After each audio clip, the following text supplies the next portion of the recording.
Now, it's been a while since we've been in the book of Genesis. Actually, almost a month or maybe more. So we're going to get back there tonight. And the last time we were in the book of Genesis, we got through chapter 36. And we saw Jacob returning to the land of his fathers, right? Abraham and Isaac, the land of Canaan. To get back, it literally was a 30-year journey, right? 30 years journey from the time that he left to the time that he returned. And when he left, he was just a young man, a single man, right? And when he returned, right, he had multiple wives. He had 12 sons, a daughter. He had a wealth, livestock, other riches and so on. In fact, not only did Jacob come back with all of those things, family and so on, he came back with a new name. God gave him that new name, Israel. And in fact, that name, Israel, would, of course, would be the name that the nation took, the nation of Israel. Mm-hmm. So it's at this point that pretty much the rest of this book, and we'll see this apart from chapter we'll actually see next week, pretty much the rest of these chapters focus on one of Jacob's sons, and that's the son of Joseph, or not the son of Joseph, but the son Joseph. Now this shift, when we shift, it's not just, okay, we looked at Abraham, we looked at Isaac, now we looked at Jacob, now we're looking at Joseph as if it's just like the natural progression of just looking at the next generation. In fact, the focus here on Joseph is very specific. It's for a very specific reason. You see, through the life of Joseph, we're going to get a great insight into the providence and the sovereignty of God. Right? So God will use Joseph. He will use Joseph, use his circumstances to sovereignly mold, to make, and even to protect not only the family of Abraham, Isaac, and Jacob, but beyond that, he's going to use the circumstances to protect and to eventually bring forth the birth of a nation, right? The nation of Israel.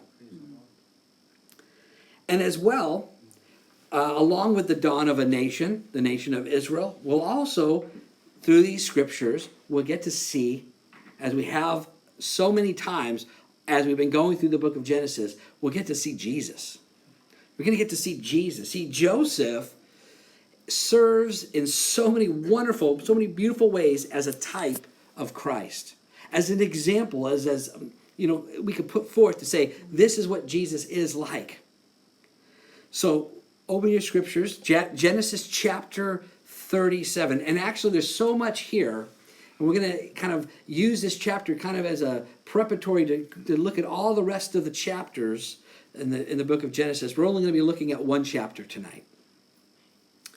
Now, one last comment before we begin. It's been said about Joseph that he is one of only two people in the Bible, at least the major characters in the Bible, in the Old Testament, I should say, that no sin of his is recorded. Right? No sin. The other one being Daniel. Mm-hmm. Now, that's true in a literal sense. In other words, when you look at the text, it doesn't show any sins of Joseph, and when you look at Daniel for that matter. But the truth is, of course, it's not that they've never sinned, right? Because we know Romans 3:23 tells us all have sinned and fall short of the glory of God. So it's just that not one is recorded, but that makes sense if you're going to use Joseph as a type of Christ, right? So he's given that, so that's why there's, it makes it logical that there wouldn't be anything there recorded. Now, I say that because though no sin of Joseph is recorded, we may look at some of Joseph's, especially these early years, this chapter especially. You look at some of his attitudes and some of his actions, and you can possibly bring out some character issues or some issues that he needs to grow in, and so on and so forth.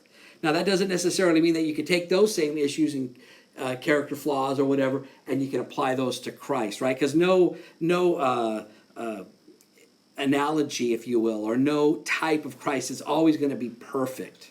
Does that make sense? Just want you to kind of think about that ahead of time. Okay, so chapter 37, and we're going to begin looking at verse 1. It says, "Now Jacob dwelt in the land where his father was a stranger, in the land of Canaan.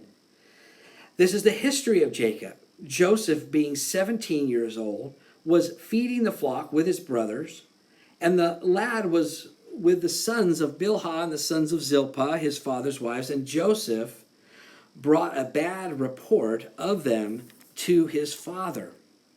Now it tells us that they're in the land of Canaan.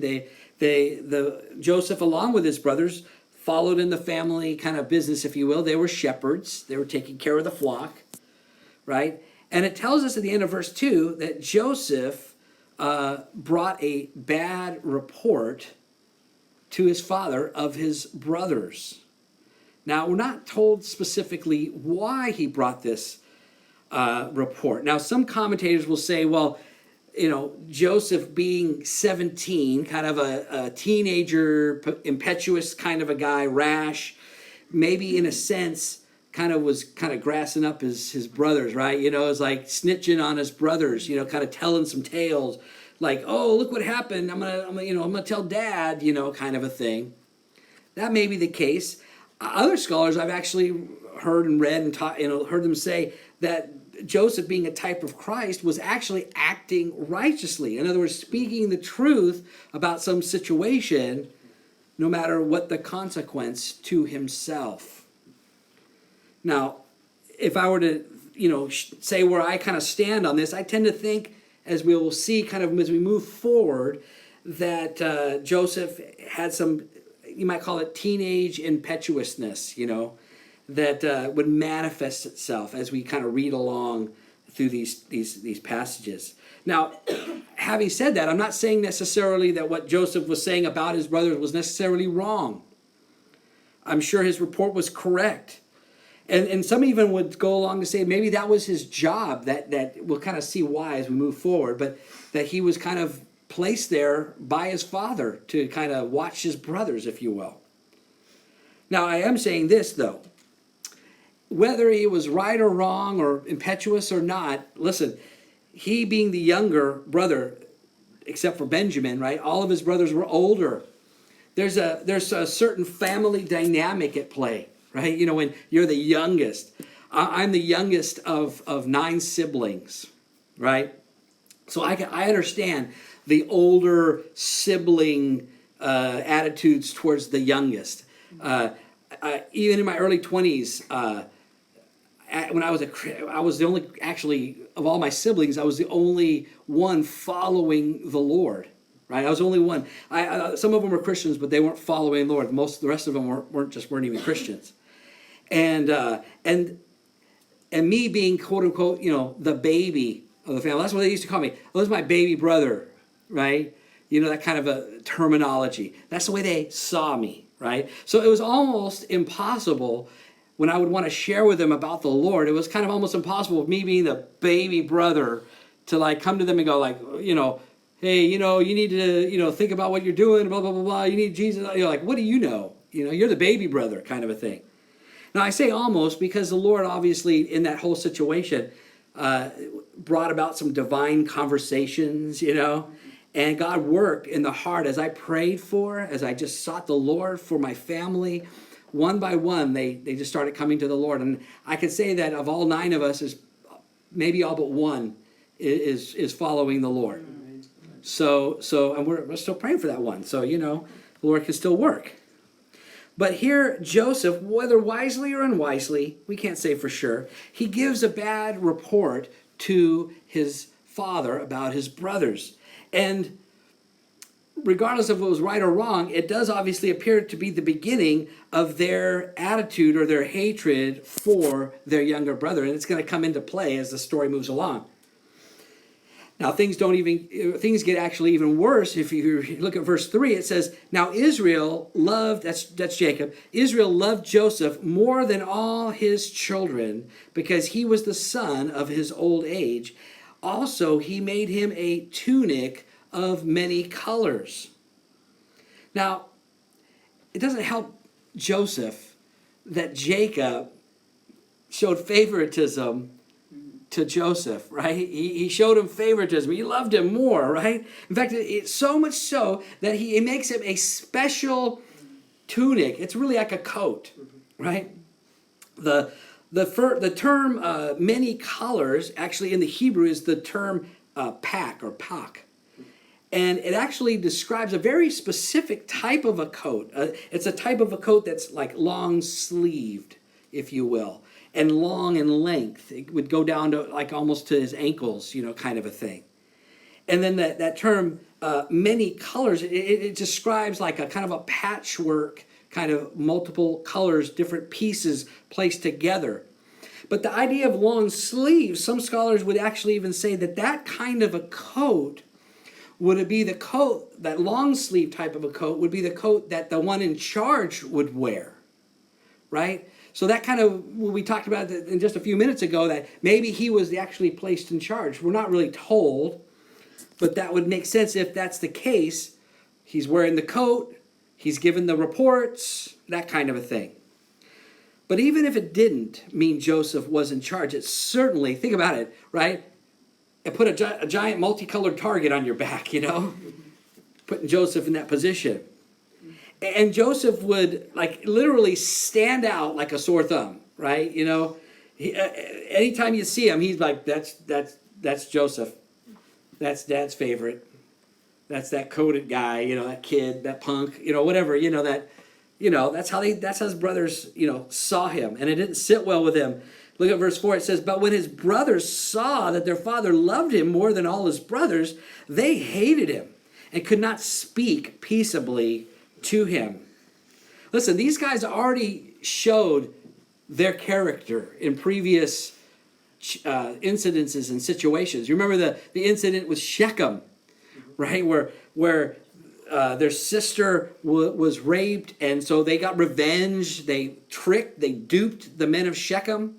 And while they were, in pain after their surgery, they came in, Simeon, Levi, they came in and they killed them all, right? Then after they killed them all the men, they went in, they ransacked, all the other brothers joined in, ransacked the whole city, the whole town, and they were just basically thugs, That's kind of these guys, they were like that already.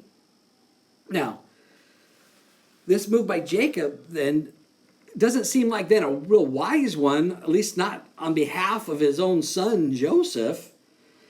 And yet, what's interesting is what it says at the beginning of verse 3. Go back to verse 3. It says, Israel loved Joseph. Israel is the name that God gave to Jacob. When he was being righteous, when he was following what God called him to do, he was called Israel. When he was acting, old school, old way, he was called Jacob. So it's interesting because God calls him Israel here. You see, understand, though these events will lead to something very horrible, this horrible thing happening to Joseph, this is all a part of God's sovereign plan.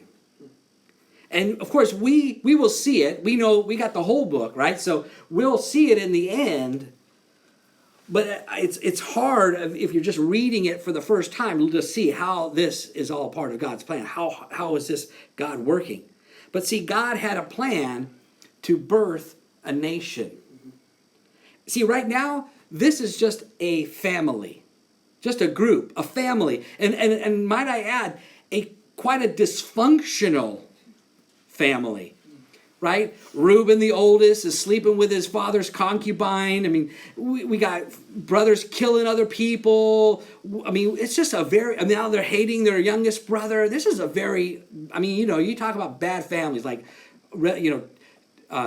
reality TV families. This is like the ultimate reality TV family written out for us, for all eternity. So these guys were messed up. So the only way then for God to forge this motley crew of people into a nation is through the crucible of fire. And so he's going to begin this process, believe it or not, with Joseph's very own crucible of fire. Again, think about this though. Joseph is a type of Christ.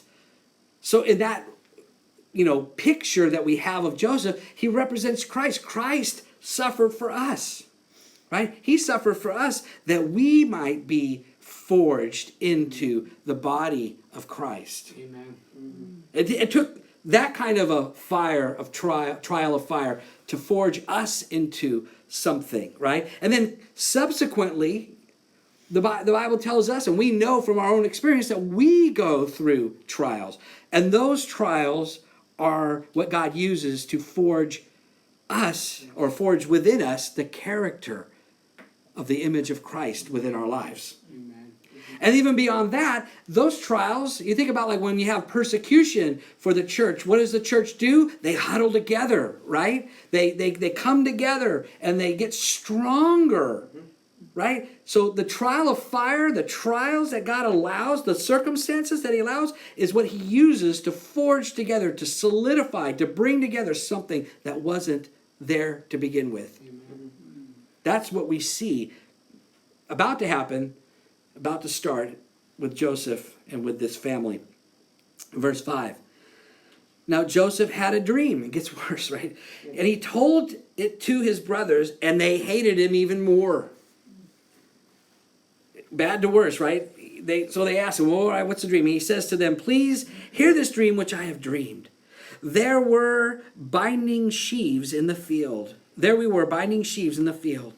A sheaf is a bundle of wheat, right? Tied together with twine. Then, behold, my sheaf arose, and also stood upright. And indeed, your sheaf stood all around and bowed down to my sheaf. And his brothers said to him, shall you indeed reign over us? Or shall you indeed have dominion over us? So they hated him even more for his dreams and for his words. Right? They understood, right? They understood exactly, okay, we're obviously the 11 sheaves, and we're bowing down to your sheaf. We're bowing down to you, Now, that idea of a sheaf is a bundle of wheat, right? Like I said, so that idea here could be that these sheaves not only just represented the brothers, but their wheat, right? So the wheat would have represented even the offspring, if you will, at least the immediate offspring of each of these brothers. That's a possibility of what that kind of is, right? And so we know that, think about this, we know that actually happens at the end of Genesis, because when they all come to Egypt, all of, not just the brothers, but all of their families come and they bow down actually to Joseph as he was raised up by God. But they're like, well, shall you have dominion over us? Shall you reign over us? It's like, in other words, who do you think you are? You little teenage whippersnapper, like you think you're something special, Now, some say that the fact that Joseph even shared this dream when he did, or at least how he did, kind of, to some degree, demonstrates his naivete or his youthful indiscretion, right? That's a possibility. And it's not even that the dream was wrong, because God gave him the dream. And we know, because we're going to see how we move along, the dream does come to pass. He was dead on accurate. But maybe he could have shared it in a more, at a more opportune time or in a different way. I can totally understand, in a sense, the situation. Because sometimes God speaks to you, or sometimes God does something so amazing in your life, and you're just so excited about it. God has blessed you like beyond measure, and you want to share it with somebody. And you just generally think, well, of course I want to share it with somebody, especially those that are closest to me, right? Those whom you love, or they love you, or they know you, they're your friends or family or whatever, and you think they're going to be excited for you, right? You think, they're going to just rejoice with those who rejoice, because that's what the Bible tells us to do. And yet you find, surprisingly, that they're negative. They're even jealous or resentful of the fact that God did something so great in your life, right? And we had this happen. We had this happen before we left for Scotland. God blessed us in several huge ways. And I learned the hard way. I naively shared, in some details, and I thought, these have been people that I knew for years, that they would be happy. They would rejoice. And some did, but there were some that I just was surprisingly shocked that they just were like, wow, they were so resentful and kind of envious. I learned a huge lesson about discretion, right? Sometimes you just have to be careful about what you say, how you say it. You can't always just say whatever you want, even if it's true. Even if it's, you think, well, I've known these people for years, or their family, or whatever. You have to just be careful. So Joseph naively just blurts it out, right, with his brothers about his dream, and it makes things worse. And it doesn't stop there, because he doesn't not only have one dream, he has two dreams. Verse 9 says, then he dreamed still another dream and told it to his brothers and said, look, I have dreamed another dream. And this time the sun, the moon, and the 11 stars bowed down to me. So he told it to his father and his brothers, and his father rebuked him and said to him, what is this dream that you have dreamed? Shall your mother and I and your brothers indeed come to bow down to the earth before you?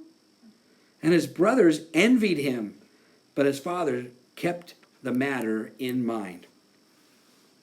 So he dreams another dream, and this time it's not just the 11 chiefs, right? It's 11 stars plus the sun and the moon. Now that obviously refers to his father and his mother. And I'm sure in Joseph's mind, he's probably like, I'm just trying to figure out what these dreams are even all about. I mean, I understand I'm the one that the stars or the moon and the sun are bowing down to. But what does this even mean? What is this even going to look like? How is this going to play out? I don't even know, right? I'm sure, going, I'm just sharing this. I don't know what this even means. But they're like, well, you're full of pride, right? You're full of yourself. There's arrogance. And that's what they're thinking. And Jacob even rebukes him. He's his favored one, and yet he still rebukes him. It's like, you're 17 years old, Joseph.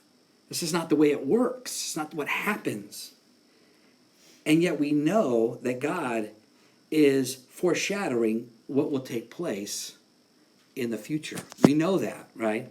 And again, God is divinely orchestrating the circumstances to fulfill these dreams. In fact, even Joseph's brothers' attitudes, God has allowed and divinely is using to fulfill this plan, right? And again, think about this, because, again, Joseph is a type of Christ. This certainly serves as a type of Christ in that the religious leaders during Jesus' day, if you kind of think of them as the older brothers, right? The ones that have been there before Jesus was. I mean, most of them were older than Jesus. But even beyond just the age issue, they were there before. They were the old covenant, right?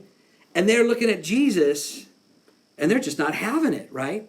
They're envious. They're seeing Jesus doing what God's doing. He's blessing him. He's using him. He's speaking through him. They're not happy with it. They're envious of it, just like Joseph's brothers. Right? So we move forward. Verse 12. Then his brothers went to feed their father's flock in Shechem, and Israel said to Joseph, are not your brothers feeding the flock in Shechem? Come, I will send you to them. And he said to him, here I am. Then he said to him, please go and see if it is well with your brothers and well with the flocks, and bring back word to me. So he sent him out of the valley of Hebron and went to Shechem. Now think about this. I hope you can see the imagery here. We're talking about Joseph being a type of Christ, right? He was sent to his brethren who are tending the flocks of Jacob. Well, that's the same. It's Jesus was sent to this earth by the Father to those, especially to the religious leaders who were tending the flocks of God. Right? The people, the Israelites. So there's a wonderful picture right there. And then verse 15, now a certain man found him, and there he was wandering in the field. So he got a little lost, right?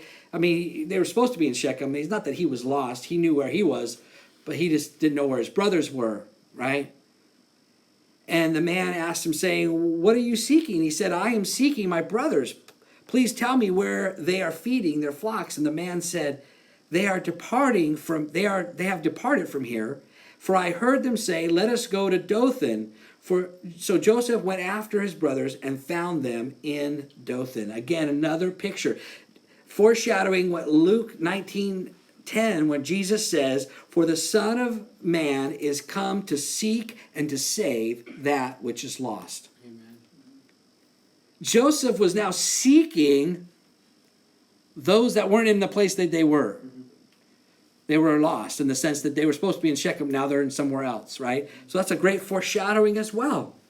Verse 18, now when they saw him afar off, even before he came near them, they conspired against him to kill him. Now we'll see later, Joseph, right or wrong, he was wearing his coat of many colors. You could not miss Joseph coming from miles away. Like, whoa, what's that? Oh, that's Joseph. He's walking this way. We see him. He's just like, look up on the hill. He's coming down this way. It's like, he's got his colors on, you know. Was that foolishness on his part? Maybe so. But I will say it also serves as another picture, right? Matthew 26:3-4 says, then the chief priests, the scribes, and the elders of the people assembled at the place of the high priest, who was called Caiaphas, and plotted to take Jesus by trickery and kill him. They saw Jesus coming. They saw the Father blessing him, doing all these great works. Maybe not a physical coat of many colors, but in a spiritual sense, he was blessed beyond measure. People saw him and heaped praise upon him. And he had all these blessings upon him. And when they see him coming, they're like, no, we're going to figure out how to kill him. We're going to figure out how to kill him. That's exactly what Joseph's brothers do.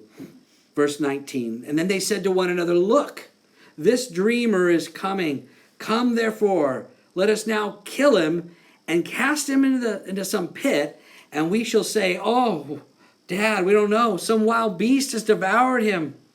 And we shall see what will become of his dream. Right? They're like, well, kill him. That'll keep his dream from coming true. That dream was obviously a bane of their existence. Oh, we're not bowing down to this young guy. Now understand that in that culture, and even today in the Middle East, dreams were very important. Right? God would speak through these dreams. So these guys took this very serious. This was like, oh, you had a dream, what big deal, whoop-de-doo. No. They're like, we got to make sure this doesn't come to pass. We're going to take care of him. So they plan on, as he's walking up, right? But verse 21, but Reuben heard it, and he delivered him out of their hands and said, let us not kill him. And Reuben said to them, shed no blood, but cast him in this pit, which is in the wilderness, and do not lay a hand on him. And then commentary, that he might deliver him out of their hands and bring him back to his father. So Reuben, he's the oldest, right? He feels like, oh, I'm the oldest. I'm the responsible one. I need to take care of this. But here's the thing. He doesn't stand, not fully, not completely. He doesn't stand up for what is right. Right? He compromises. He seeks compromise by appeasing his bloodthirsty brothers. Oh, don't kill him. Just throw him in a pit. And you can leave him there to die, or to do for whatever, right? Now, he in his mind's thinking, I'll come back later, right? I mean, that's what it tells us. But he's not in control of the whole situation because he compromises. And we're going to see he leaves. We'll see that in the next few verses. But he leaves. But look at verse 23. So it came to pass, when Joseph had come to his brothers, that they stripped Joseph of his tunic, the tunic of many colors that was on him. Then they took him and cast him into a pit, and the pit was empty. There was no water in it. Now, yeah, that was when they jumped him. The first thing was that tunic. We are going to take care of that tunic once and for all. We're going to grab it, rip it off you, rip it to shreds and whatnot, right? And they just jumped him. Obviously, he wasn't expecting this to happen. He's probably walking up like, hey, bros, what's going on? It's like, and they just jumped him. They threw him, it says, into a pit. It's really like a cistern or a well, right? So this would have been probably kind of somewhat round, so you couldn't climb out of it, right? It's not like if it's kind of going up this way, you can't get out of it very easily. He was stuck there, right? And in fact, it's interesting because it doesn't tell us here what Joseph's response was at the time, but over in chapter 42, when the brothers themselves are talking about what happened at that moment, it says that he pleaded with them with a anguish of soul, right? He's like, what are you guys doing? Please, please don't do this to me. He was pleading with them.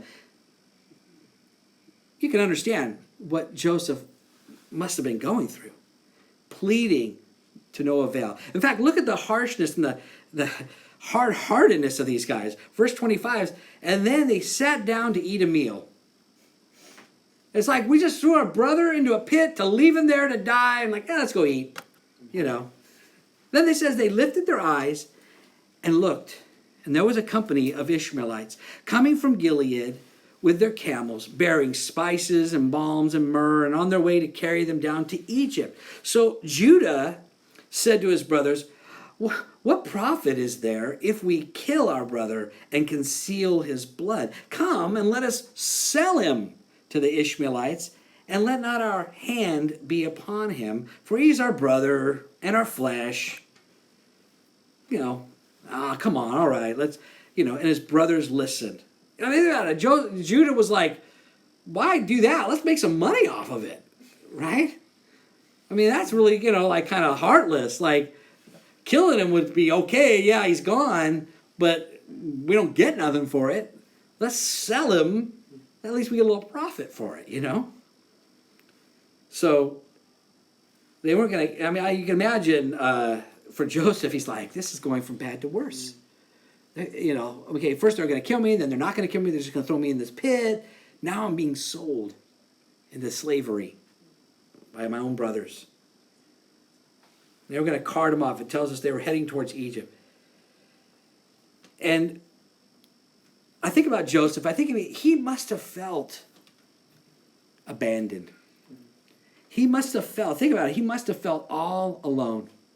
Alone completely. And yet here's the thing. Nothing could be further from the truth. Nothing could be further. He wasn't abandoned, right? God was with him because this was God's plan. God is orchestrating the whole scenario. In fact, even the Ishmaelite company that comes along, and even where the Ishmaelites were going, was orchestrated by God himself. Listen, that's what we have to do. When we're in the midst of trials, we have to remember the trials don't mean you're out of God's will. In fact, a trial could mean you are smack dab in the very center, in the very heart of God's will for your life. That's true. And we need to keep our thoughts and even our emotions in check regarding those trials or those testings in our lives. Amen. Just trusting that God is in control. Think about James chapter 1, verse 2 and 3. It says, count it all joy when you fall into various trials. Why? Knowing that the testing of your faith produces patience. In other words, there's a purpose for the trials in our lives. They have a purpose. God is using those trials for his purpose. So for Joseph, beyond divinely orchestrating the saving of a nation, which ultimately that's, one aspect of what God was doing with Joseph, God was also refining Joseph's character. Right? He was 17. He was a little bit impetuous. He was a little bit naive. He was a little bit just throw things out there, not think about how you're saying it, who you're saying it to, and whatnot. Right? So God was putting him through the crucible to forge his own character. Now this crucible would take 13 years. 13 years. But think about this. At the end of that 13 years, literally from one moment to the next, within minutes, Joseph would go from being a prisoner to second in command in the most powerful nation on the planet at the time. Now, that is not something that a person could just easily handle at 17. Or having, not gone through trials that have changed you or molded you or refined you, right? He wouldn't have been able to handle it at that point, right? I think about how God, when I was, I think I was 24, 25 years old, and God placed a call on my life to be a pastor. But it wasn't for 10 or 11 years until that calling came to fruition. And during that time, that 11 years, I met my beautiful wife. We got married, but we had a lot of trials. A lot of it was my own doing, my own character flaws. But God had to refine me. He had to prepare me for that calling to be fulfilled, right? So you just have to know, sometimes God is using circumstances because he has a plan for your life. Amen. Right? He has a good plan. God wants to bring you to a place of more and more fruitfulness. Amen. But the only way he's going to achieve it in your life is through refining. Amen. It's through the refining fire. You know what refining fire means, right? It's the process by taking what, like hard or just pure raw metals like gold and silver that have a lot of impurities in it, right? And you want to make them pure, like 24 karat gold or whatever. You want to make it more pure. So what do? You apply extreme heat, intense heat to the gold or to the silver. And it causes it to melt. And as it melts, the impurities start floating to the top. They call it dross. The dross, the impurities start floating to the top, and they can scrape it off. And then it doesn't just take one time. They got to heat it again, and more come to the top. Scrape it off. Heat it again, more come to the top. Scrape it off, right? And it's at this point that once you can scrape it off, and they do this multiple times, that the precious metal, the gold or the silver or whatever, becomes pure, right? And so Peter uses this very imagery in 1 Peter 1:7, where he says that the genuineness of your faith, this is what God is talking about in our lives, being much more precious than gold that perishes, though it is tested by fire, may be found to praise, honor, and glory at the revelation of Jesus Christ. Amen. That's the plan for the Lord.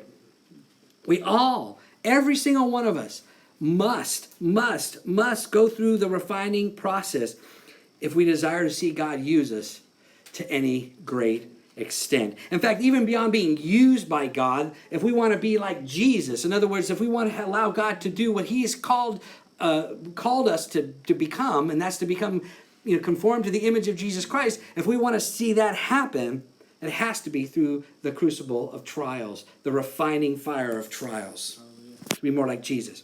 And here's the thing. One of the methods of knowing that the precious metal is as pure as it's going to be, they get to a certain point, right? They refined it, the gold or the silver, the precious metal, it becomes so pure that the refiner can look down and see his own reflection in the gold or in the silver. That's exactly what God wants to do with us. He wants to refine us so much that when he looks at us, he sees his own reflection in us. Amen. So this is exactly what Joseph is heading into. He's heading into this kind of a crucible. Verse 28. Then the Midianite traders passed by, so the brothers pulled Joseph up and lifted him out of the pit, sold him to the Ishmaelites for 20 shekels of silver, and they took Joseph to Egypt. Then Reuben returned to the pit, and indeed Joseph was not in the pit, and he tore his clothes, and he returned to his brothers and said, "The lad is no more, and where shall I go?" Right? So there's some imagery there. Obviously, they're sold for 20 shekels of silver. Obviously, Jesus was betrayed for 30 pieces of silver. Not a perfect, obviously, analogy there, but you can see Jesus, in this whole situation being sold. He went down to Egypt. Jesus went down to Egypt, when he was a child, and he came back from out of Egypt. So, we see that. But here, Reuben, he comes back, and his plan was thwarted. He thought, I can get away with it. But compromise never succeeds, right? Never brings forth the perfect will of God. Amen. His compromise allowed his brother to be sold, right? So he comes back, and he knows he's the oldest. He's the responsible one. And, we're not told where he went, but there it is. It's too late now. So now it's like, okay, well, what do we do? We got to concoct a plan, and that's what they do, right? We got to figure out how to tell Dad. Verse 31, so they took Joseph's tunic, killed a kid of the goats, and dipped the tunic in the blood. Then they sent the tunic of many colors, and they brought it to their father. Imagine what they're doing to him, the father. And they said, we have found this. Do you know where it is? Whether it is your son's tunic or not? Like, whose other tunic could it possibly be? It was a tunic of many colors, long and long sleeve. It's like, hello, But that's just like the hard lessons. They're bringing like, we found this. Is this Joseph's or not? Yeah, they know, right? And he recognized it. Jacob recognized it and said, it's my son's tunic. A wild beast has devoured him. Without doubt, Joseph is torn to pieces. Then Jacob tore his clothes, put sackcloth on his waist, mourned for his son many days. That tearing of the clothes is just utter, grief and sorrow, humility. And the brothers, they've broken their father's heart with their lies and their treachery. Verse 35, and all his sons and all his daughters arose to comfort him, but he refused to be comforted. And he said, for I shall go down into the grave to my son in mourning. Thus his father wept for him. They comforted him. Like, imagine them feigning comfort and sorrow. Like, oh, we're so sorry this happened, Yeah. I mean, I can't imagine how they could live with themselves, right? With their own guilt, their own shame. I mean, you're going to see, 13 years later, they haven't forgot about it. It's still affecting them. They're not going to get away from their own actions, right? And yet, what they will eventually find out is that even in the midst of their own sinfulness, God is still in control. He's still in control. Now, yes, they are guilty. They are guilty. Guilty. Man is responsible for his own actions. Amen. Romans 1:20 tells us that all men are without excuse. Everyone has sinned. We can't blame our sin on our upbringing. We can't blame our sin on our environment or on our circumstances. We can't blame our sin on the world and on the world forces out there that cause. No, they're evil, they're corrupt, yes. But we cannot blame our sins. Even we can't blame our sins on the devil. The devil, it tells us, has come to steal, kill, and destroy. But ultimately, we're still responsible for our own actions. Amen. Just because they're out there, just because they're influencing, doesn't excuse us. In fact, even some try and rationalize away because of their faulty theology. They'll try to blame their sins on God. They'll say, oh, well, if God predestined us, to be this way, He predestined us to be sinners, then sin is a product of God's design. No. God gives every person a free will. He gives them the power of choice to sin or not to sin. Now, we have a sin nature, yes, but God gives us sin. But here's the thing. Though we're responsible for our sin, having said all that, God is still sovereign, right? And that means He takes everything that happens in this world, the good, the bad, and in this case, with His brothers, the ugly. And He somehow sovereignly works it out for His perfect will to be accomplished. Ephesians 1:11, it tells us that God, it says, who works all things according to the counsel of His will. All things. Good choices, bad choices, righteousness, sinfulness. He works all things according to the counsel of his will. Now, listen, I'd be the first to say that's seemingly hard to fathom, hard for us to grasp. How can that possibly be? Right? And if you have a hard time grasping it, that is okay because he's God, right? He's God.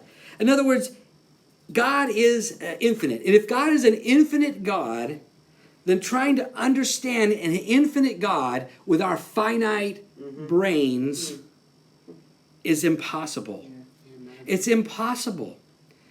In fact, the only way we know anything about God is because God has chosen to reveal himself to us through his word. Hallelujah. And the truth is, think about this. If we could understand everything there was to know about God, he would cease to be God. The fact that we know anything is only because he revealed it to us. We can't know everything. We can't see. God is infinite. It's beyond, it would be like our brain would just go and explode because we can't hold it all. So as we delve further into the life of Joseph, we will continue to see an amazing, sovereign, providential God working. One last verse. Now the Midianites, it says, had sold him into Egypt to Potiphar, an officer of Pharaoh and captain of the guard. Now, the scene is now set, right? God has providentially worked the situation to bring Joseph to the exact place that he had planned for him to go all along. Now, we need to remember this, kind of as we wind up our time, as we go through our own trials. We've talked about it. God already has a plan, right? He has a plan. So a lot of times in that plan, in that process of sanctification, God working in our lives, right? He brings along trials. Now, trials come for a few different reasons. I'm going to give you a few, right? Trials come as tools of correction. Tools of correction. In other words, we have sin in our lives. And God, as a loving Father, chastens us. He brings some circumstance to get us back on track, to get us back in line, right? To correct that sinful behavior. So tools of correction.